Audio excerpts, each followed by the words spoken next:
Good morning.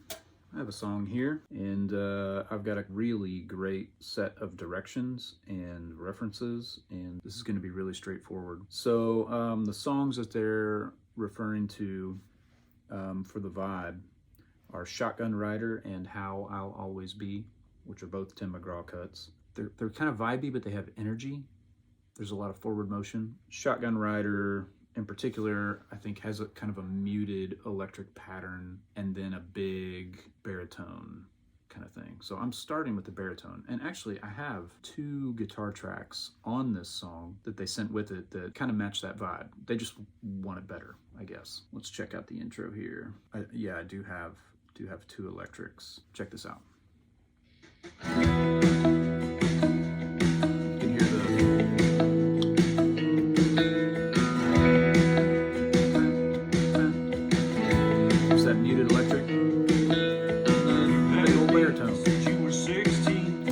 I'll just play the 2 of those together.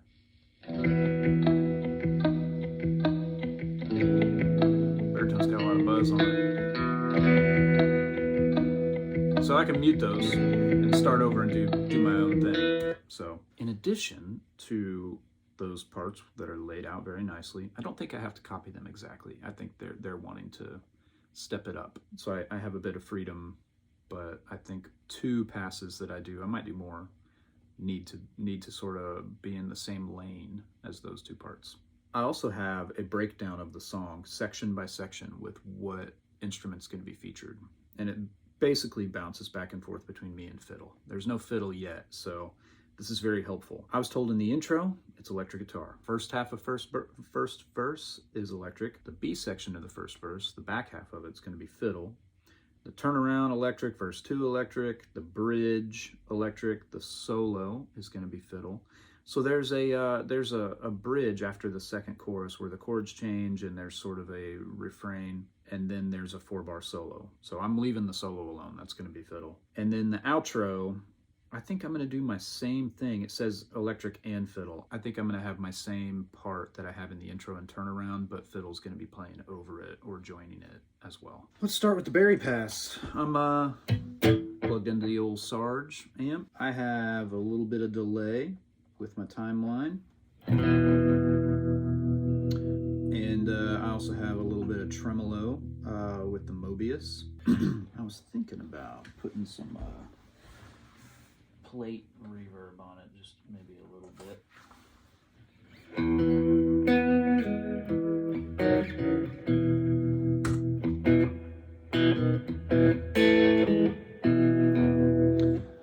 I almost like it without the delay. Maybe I just turn the mix of the delay down a little bit more.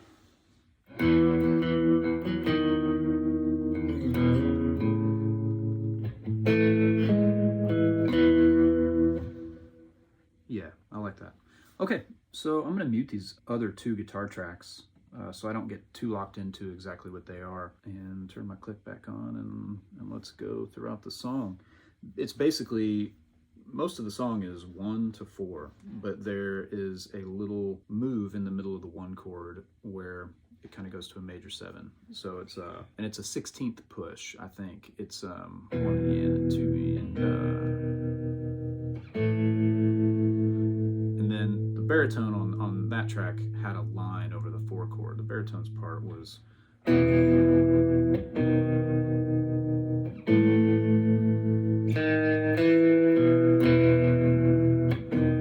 There was this over the 4.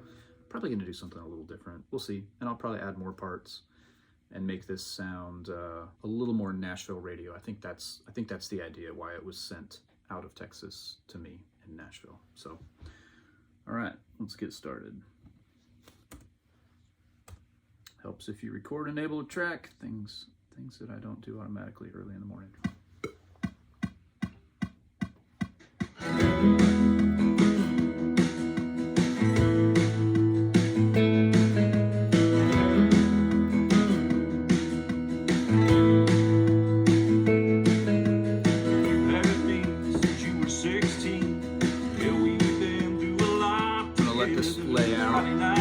Even though electric's supposed to take the first half of the first verse, I'll let that be a different track.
left ringing, even though the tracks I'm playing to continue. Let's just go to the end of their tracks. There we go. The one thing to be careful about when you're playing baritone that you don't have to be as careful about when you're playing a regular guitar is making moves in the low end that can get in the way of the bass. That's huge. And I can't tell you how many bass players roll their eyes when the electric guy on the session pulls out a baritone. They're like, oh, awesome. Because they've worked out all these moves between chords and between sections, and they're locked so tightly in with the kick drum and what the drummer's doing that it really functions as one thing, you know. That's why you call them a rhythm section. Bass and drums in this band format, that's the rhythm section. You get a guitar player pulling a baritone out who, you know, we're not used to basing our decisions on where the bass player is stepping out, because they don't typically step out in a way that ever gets in our way. That's the beauty and the sheer ninjutsu of the session bass player here in town. A lot of times guitar players pull a baritone out and they still don't pay attention to what the bass player's doing. And that can be really frustrating for the bass player. And they just like, okay, they're walking all over me. So there were some moves that I was trying in the chorus. There's a 4. And then I tried going.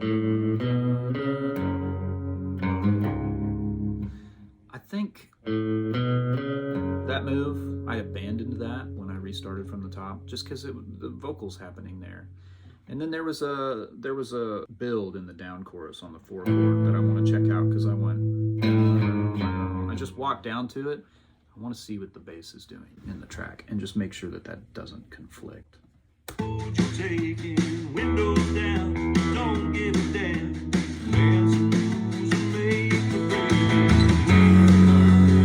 It sounds like the bass goes ba-do-do. Here's my track down, don't give a damn.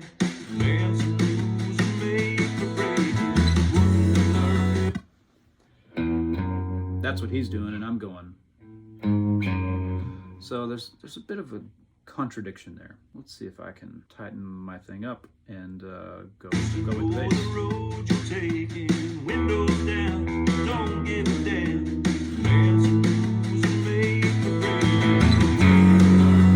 That's all I need to do is catch that.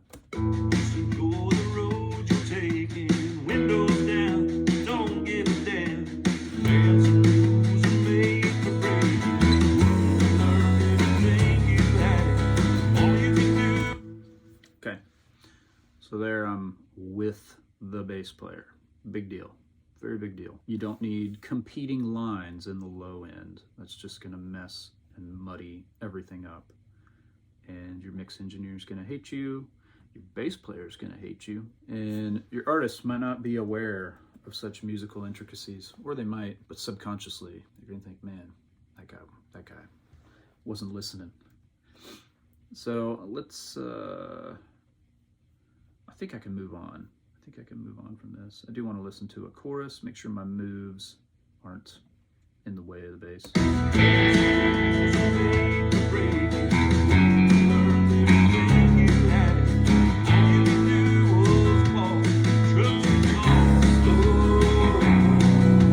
Cool. Okay, well, let's revisit this muty part, and I'll come up with something similar to that.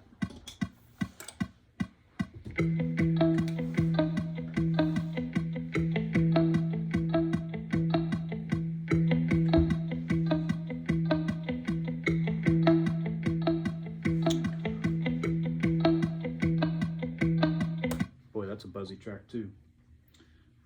Oh man, kick and pose.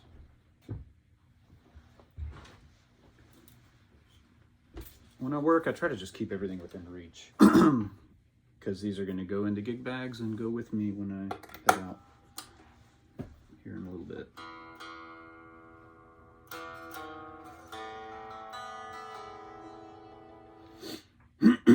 So I'm going to turn the tremolo off. I might keep the delay that I have. It sounded like that guitar was going.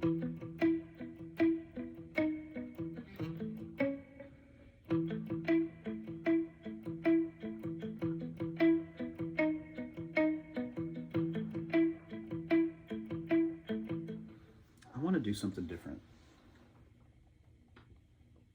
I'm going to change my tap division, so I'm an 8th note. I'm going to go ahead and make it dotted. I'm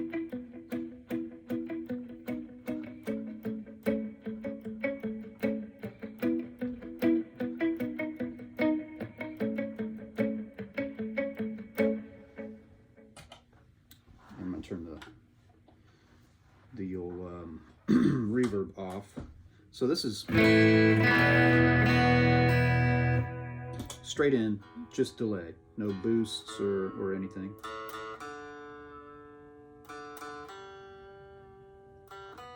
But this could be a candidate for turning on my overdrive boost and backing the volume down, which I think just gives a thicker, clean sound.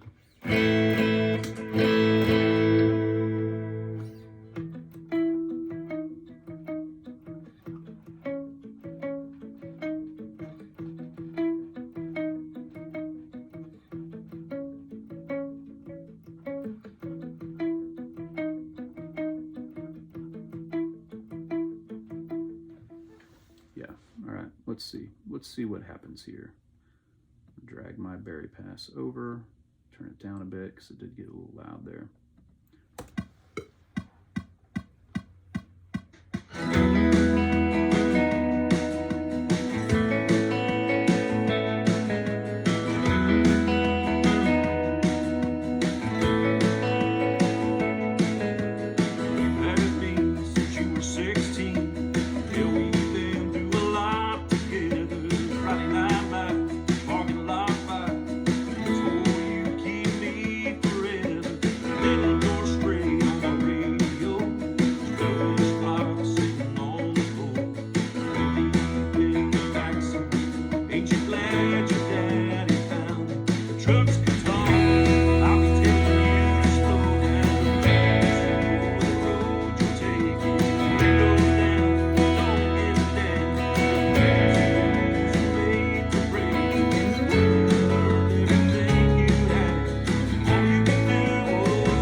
Bar of the verse. I did a cool thing on the baritone that I wasn't thinking that this guy would jump on, but maybe it does.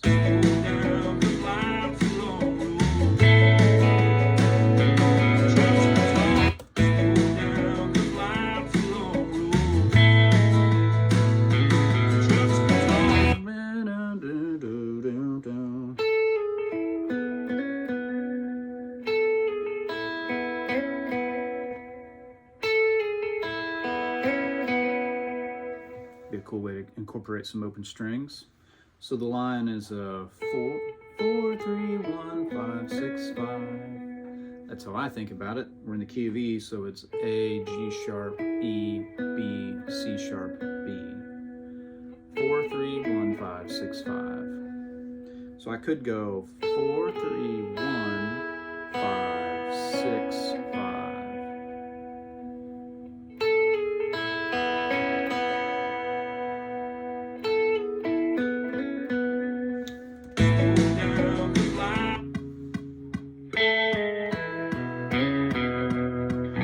There is a boom, a sort of grace note into the ghost note into the 6, so I can't. I have to boom with it on this part. So let's try it.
cool.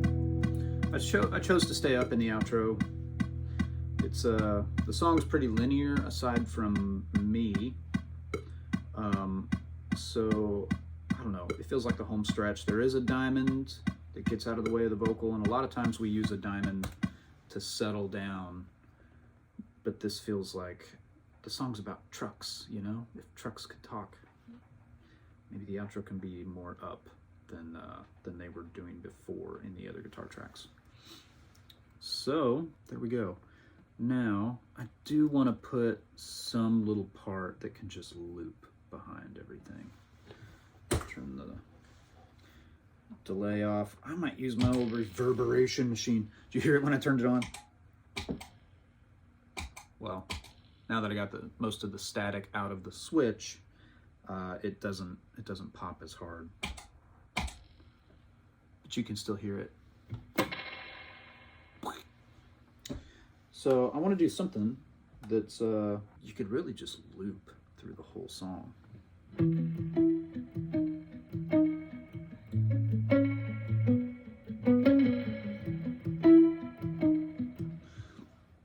And I feel like I'm kind of stuck on what I was hearing on the first track, and I did jump on some muting things on the last pass, my second guy. Excuse me, I'm stuck on what the reference track was. That's what my ear keeps wanting to go to, but I want to get away from that. So what could I do?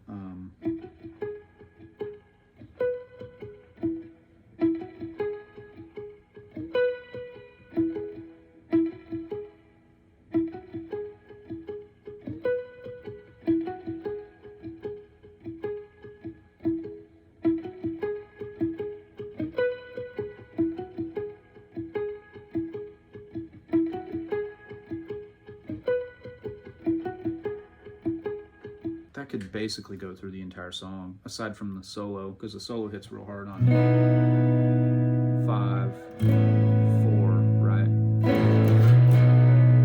Man, I love how thick this pedal makes.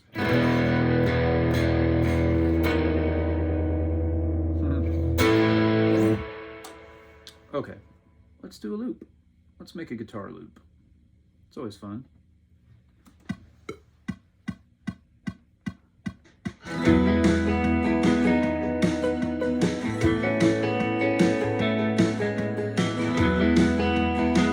Room for another move in bar 2. It could really be a 2-bar loop.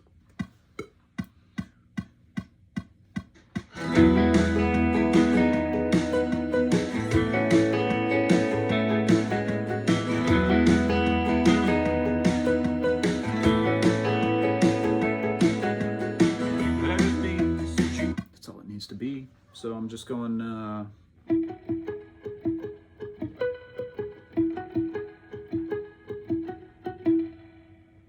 those 2 bars. I'm going to play it all the way through the first verse. Again, this would be something that's tucked way back and is just sort of this constant hypnotic kind of thing, you know, like a loop. It's a loop. We're going to loop it.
Should stop in that diamond.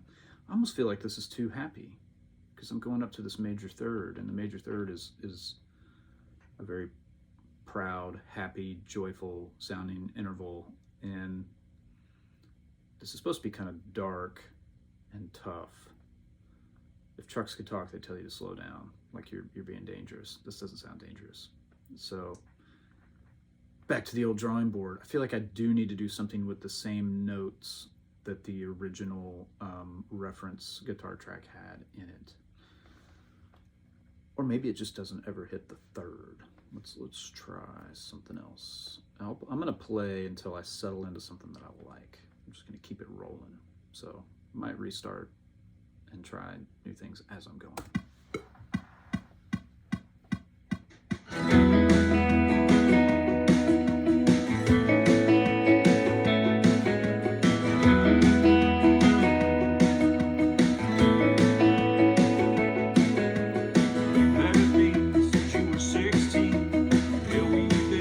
I do want to mute my muty things in that second guitar pass just because it's kind of getting in the way. One more time.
Machine on. That gets real.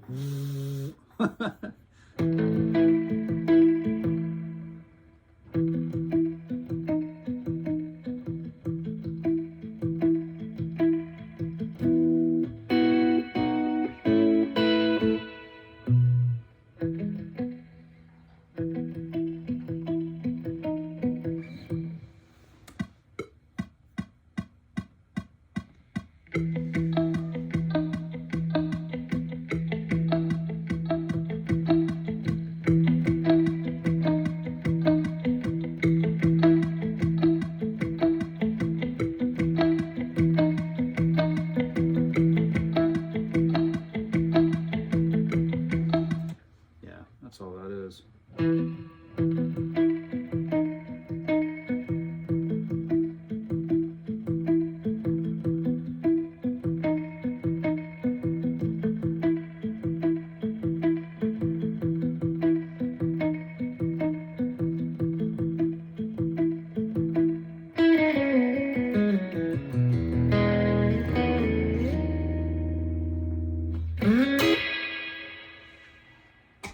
Let's turn that guy off.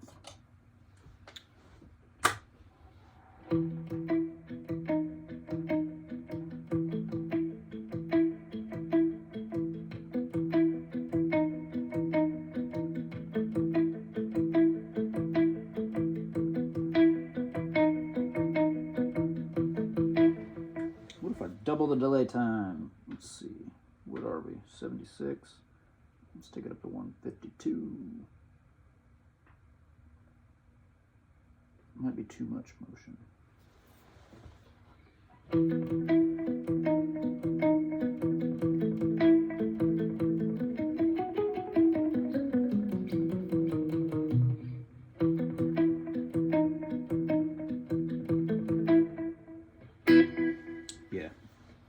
Yeah, there's the vibe isn't right with that.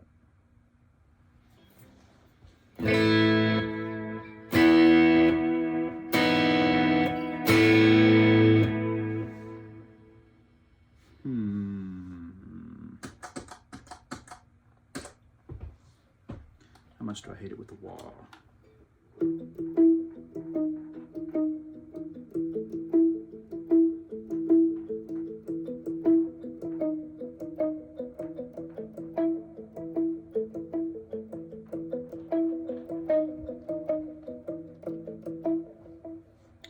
get too weird for Texas, but I like that. Let's try it.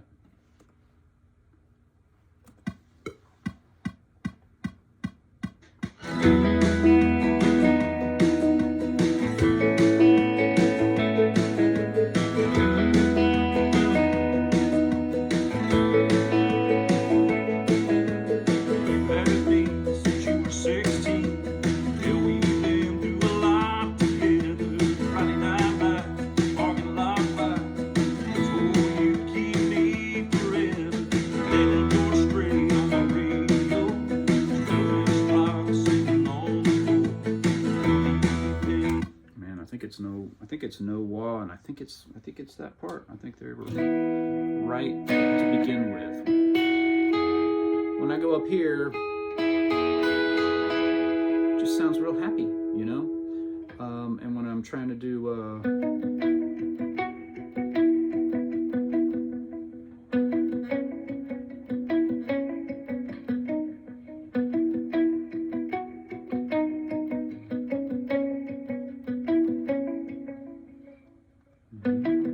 one more thing. Let me try one more thing.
That's why I kept playing.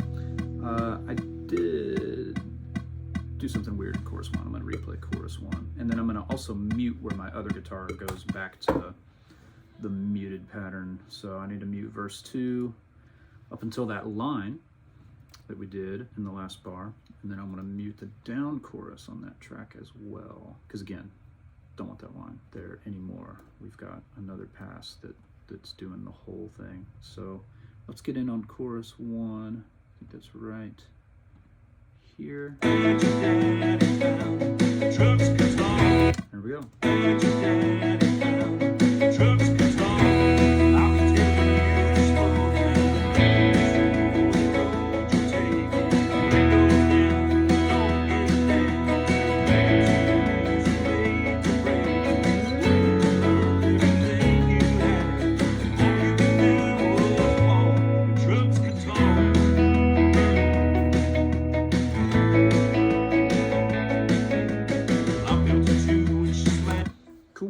I went through the turnaround just cause. Now let's put the tiny crossfade on my punch in, and I'm just punching into the same track. It doesn't destructively record over what was already there until I consolidate my tracks into one wave file. And that's what I send off. I send off consolidated wave files, and they'll drop in at the top of the session and be lined up automatically for my producer. So let's name what I have here. I hear some more washy things on this guitar, or on this track. So I have a baritone, I have a, I'll call him vibe guy, and then I have the muted guitar loop. I wanna put some telly on this. Just, it's not gonna be like ultra twangy telly or anything like that, but just something with that character, you know. This is a Texas artist, probably used to hearing a lot of Telecaster. I might capo up. Well, I'm gonna tune up first. Oh yeah. I was playing a big rock song last on this guitar yesterday.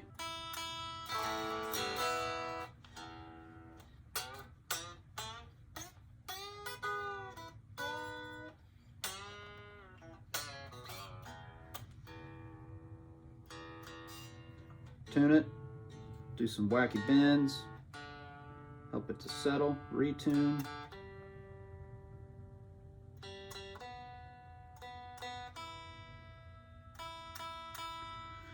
It'd be nice to have two more tracks in the chorus, one that's just going.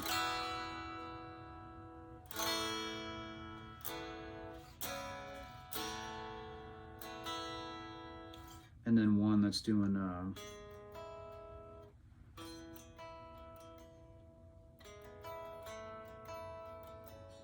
something like that.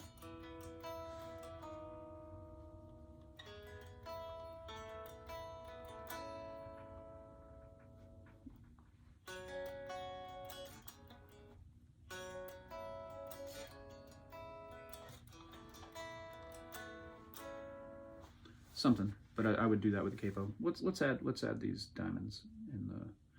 Oh, but I still need to play something in the front half of the first verse, the turn in the outro, the turn in verse 2. So I've got my intro thing covered with the other guitar tracks. I've got my turnaround covered with the other guitar tracks. I've got my outro covered with the other guitar tracks. But I'm also supposed to play something in verse 1A, front half of first verse, all of verse 2, and the bridge as well.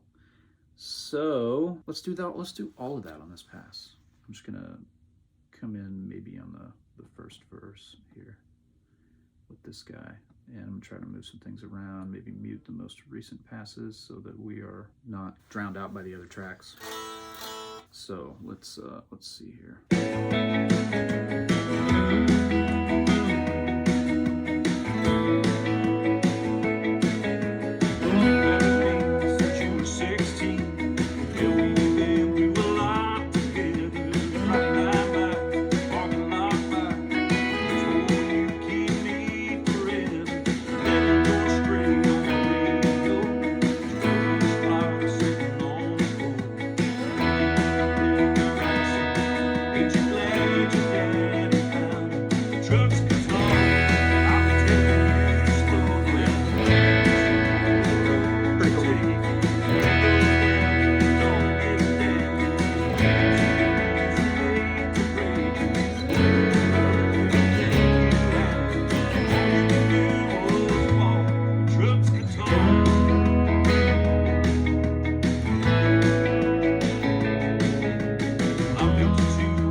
that's a fiddle solo.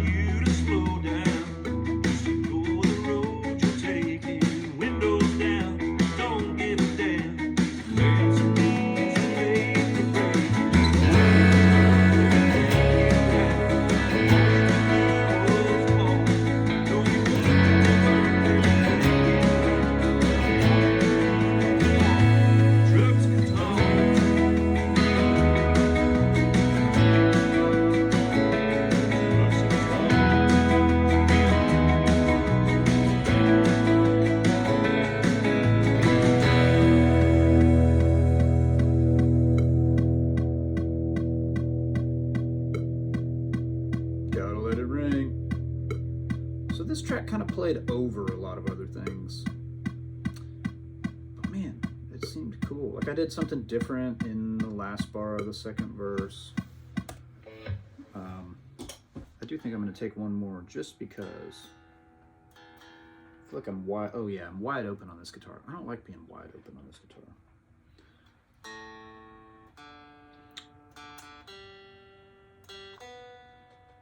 But I do like that other extra turnaround hook that's on the intro, turn and outro. It's actually not even on the intro, it comes in the verse. Let's do this whole thing one more time. Ready, set, go.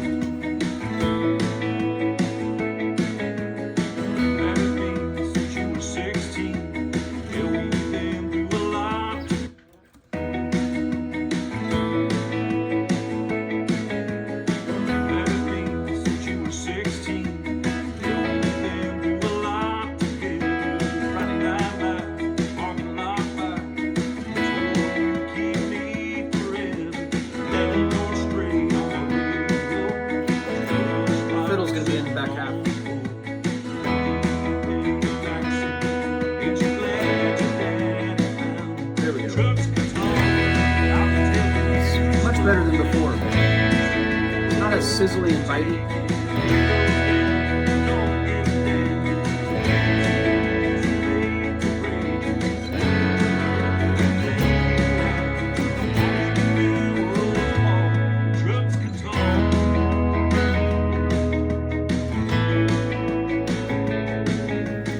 Okay, I missed my line just a little bit.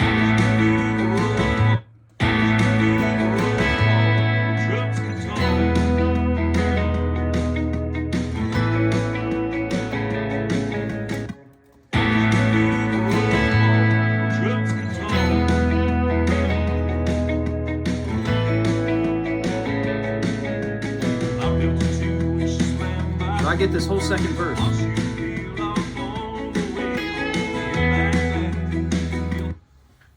gotta not talk and play at the same time because I end up not playing as well. So, entire second verse, here we go.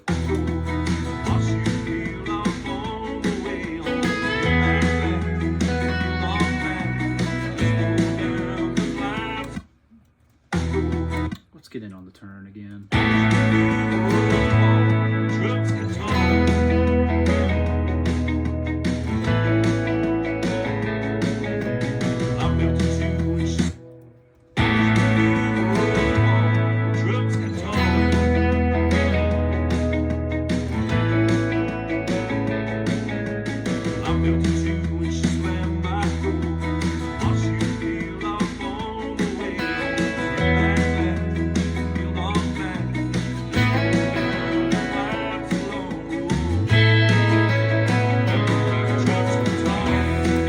Jump on that line. That's what I need to do.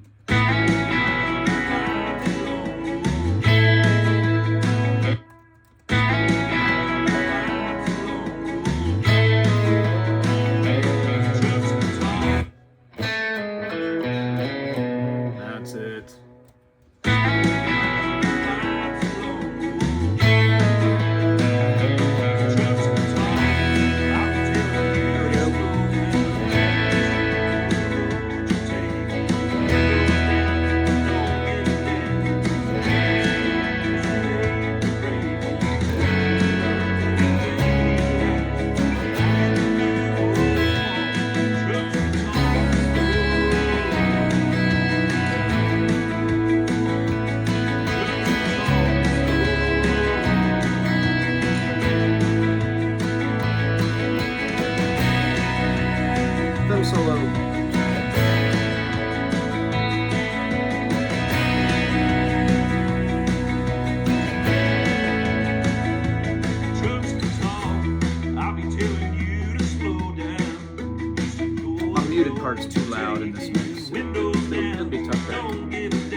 feels done.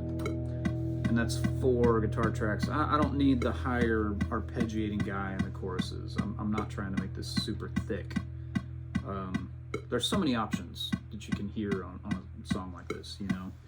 But with the rhythm of the vocal happening and the other sort of arpeggiating things and the baritone moves, I just don't want to clutter it up more than it already is. And I don't think it's cluttered. I just think that things are filling the space nicely, living in their own world. It's going to mix up really great. So I'm going to leave it.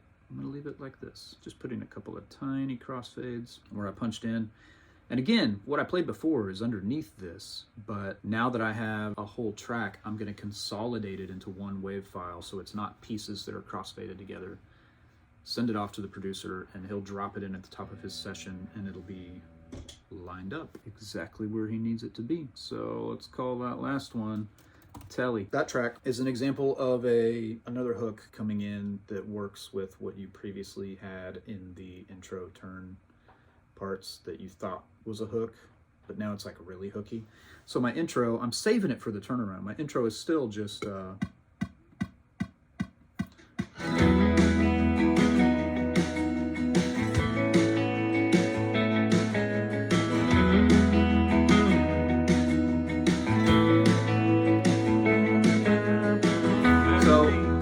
one guitar gets out of the way of that baritone line, and then when we get to the turnaround, there's this added element.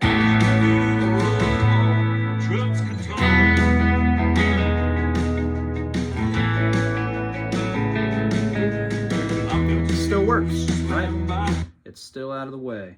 At this point, that kind of listening for me is subconscious, and you're almost surprised, like, oh, that's cool, that works. Well, of course it works. I mean, when you've been doing this for thousands and thousands and thousands of songs and hours, a lot of the decisions you make aren't necessarily conscious anymore. So anyway, track's done. Send it off. I will see you all later.